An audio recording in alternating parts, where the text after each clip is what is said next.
অ্যাপসগুলোর মাধ্যমে টাকা আসে, পরবর্তীতে ট্রান্সফার করে ডলার করে বিদেশে পাচার করা হয়। এখানে প্রায় ডেইলি 5 কোটি টাকার মতো লেনদেন হচ্ছে।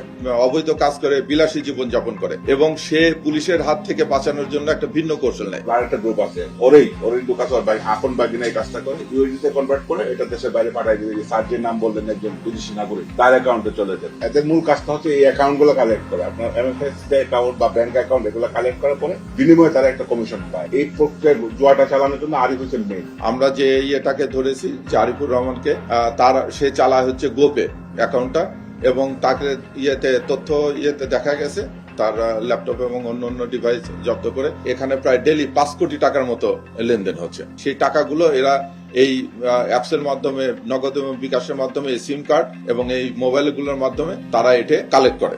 এই কালেক্ট করার জন্য তারা অনেকগুলো অ্যাপস ব্যবহার করে, যেরকম এখানে আছে গো পে, লাকি পে, তারপরে এক্সি পে, কুল পে, এই অ্যাকাউন্ট গুলো ব্যবহার করা হয়। অ্যাপস গুলোর মাধ্যমে টাকা আসে, এই টাকাগুলো তারা পরবর্তীতে ট্রান্সফার করে ডলার করে এবং এটা আপনারা জানেন যে বিদেশে পাচার করা হয়। এর আগেও অ্যারেস্ট হয়েছে সে এবং তার বিরুদ্ধে 4টি মামলা আছে। আর আমরা কালকে যে করেছি সেই মামলাটা উদ্ধার করেছে। এই আরিফ, আপনারা ইউটিউবে গেলে দেখবেন যে সে এই অবৈধ কাজ করে বিলাসী জীবন যাপন করে। আপনারা ইউটিউবে যে দেখবেন যে কিছুদিন আগে 300 ফিট একটা BMW গাড়ি উল্টায় গেছে, এটা খুব হিট হয়েছে। এটার মালিক সে। ওটার পরে সে আর একটা BMW গাড়ি কিনেছে এবং সে পুলিশের হাত থেকে বাঁচানোর জন্য একটা ভিন্ন কৌশল নেয়। সে আমরা যেখান থেকে ধরেছি সেখানে সে 3টে রুম বুক করেছে। সে যে রুমে ছিল সেই রুমটা গাজীপুর রিসোর্টের, সেটা হচ্ছে 50,000 টাকা ডেলি ভাড়া এবং তার তথ্য অনুযায়ী দেখেছি যে সে এখানে হয়তো 4-5 দিন থাকবে, এখান থেকে ঢাকার অন্য কোনো হোটেলে যাবে এবং কক্সবাজারে যে সে বড় বড় নামি দামি হোটেলের 1 লাখ 1.5 লাখ টাকা সুট ভাড়া করে 3-4 দিন থাকে।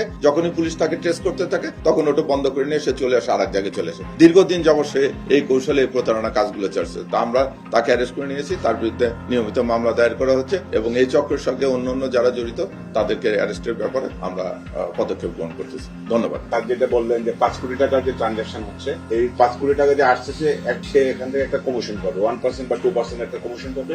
বাকি যে টাকাটা আসে টাকাটা সে ইউএসডিতে কনভার্ট করবে। আর একটা গ্রুপ আছে ওরেই দোকান আপন বাগিনা এই কাজটা করে ইউএসডিতে কনভার্ট করে এটা দেশের বাইরে পাঠায় দিবে। সার্জের নাম বললেন একজন বিদেশি নাগরিক, তার অ্যাকাউন্টে চলে যাবে। এখানে যারা আমাদের যে এমএফএস অ্যাকাউন্ট গুলো দিচ্ছে বা বিভিন্ন আমাদের মোবাইল ফাইন্যান্স সার্ভিসিং যেগুলো আছে, এরা প্রত্যেকে কিন্তু এখানে কমিশন পাচ্ছে। এখান থেকে এখানে আরিফ যেরকম পাচ্ছে, আমাদের যে এই যে অ্যাকাউন্ট গুলো দিচ্ছে তারাও কিন্তু এখান থেকে একটা কমিশন পাচ্ছে। বিদেশে যে আছে সে এদের মূল কাজটা হচ্ছে এই অ্যাকাউন্ট গুলো কালেক্ট করে, আপনার এমএফএস অ্যাকাউন্ট বা ব্যাংক অ্যাকাউন্ট এগুলো কালেক্ট করার পরে বিনিময়ে তারা একটা কমিশন পায়। আর আরিফ হচ্ছে এখানে সোল এজেন্ট। সে এই প্রক্রিয়ার জুয়াটা চালানোর জন্য আরিফ হোসেন মেইন। এই আরিফকে আমরা কিন্তু যে সার্ভাইভ করে আসছেন, আমি আমাদের পুরো ডিবি টিম গত 2 বছর যাবত আগে কিন্তু আমি সহ আমাদের টিম সহ এবং অন্যান্য যে আইন শৃঙ্খলা বাহিনী যে অন্যান্য যারা আছে, সিআইডি বলেন, র্যাব বলেন, সবাই কিন্তু তাকে খুঁজতেছে।